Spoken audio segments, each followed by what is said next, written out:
गहरे आकर्षक आवाज में कथावाचक। ब्रह्मांड के विशाल विस्तार में हमारा ग्रह पृथ्वी जीवन के एक चमत्कारी नखलिस्तान के रूप में खड़ा है। असीम आकाश से घिरा और जीवनदायिनी जल की शक्ति से पोषित पृथ्वी सृष्टि की एक उत्कृष्ट कृति है। लेकिन यह सब कैसे शुरू हुआ? पृथ्वी, आकाश और जल कौन से रहस्य छुपाए हुए हैं? हमारे साथ समय की यात्रा पर चलें, जहां प्राचीन ज्ञान को आधुनिक खोज के साथ मिलाकर सृष्टि के चमत्कारों का अन्वेषण किया जाता है। आज हम आकाश, पृथ्वी और जल की गहन कहानी में उतरते हैं, जो स्वयं अस्तित्व की नींव बनाते हैं। दृश्य परिवर्तन। प्राचीन स्क्रॉल्स कुरानिक सुलेख के साथ खुलते हैं, जिनमें बिग बैंग के ब्रह्मांडीय सिमुलेशन शामिल हैं।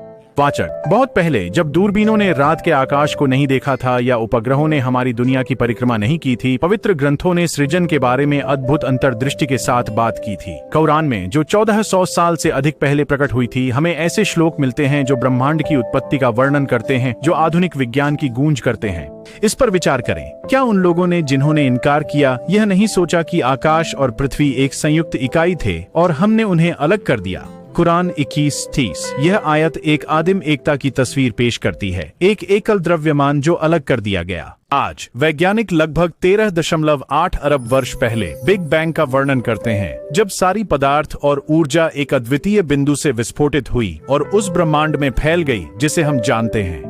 इस ब्रह्मांडीय जन्म से आकाश गंगाएं बनी, तारे प्रज्वलित हुए और ग्रह गैस और धूल के घूमते हुए चक्रों से बने। दृश्य। बिग बैंग के कंप्यूटर एनिमेशन, तारे जन्म लेते हुए, नेबुला बादल, चट्टानी ग्रह बनते हुए। कथावाचक। हमारा सौरमंडल लगभग 4.6 अरब वर्ष पहले अंतरतारकीय मलबे के एक विशाल बादल से उभरा। इसके केंद्र में सूर्य जीवन से प्रज्वलित हुआ। इसके चारों ओर धूल और चट्टानें एकत्रित होकर ग्रहों का निर्माण करने लगी। पृथ्वी एक पिघली हुई गेंद के रूप में शुरू हुई, जिस पर क्षुद्र ग्रहों और धूमकेतुओं की बौछार हुई। लेकिन पृथ्वी को विशेष क्या बनाता है? पानी, जीवन का अमृत।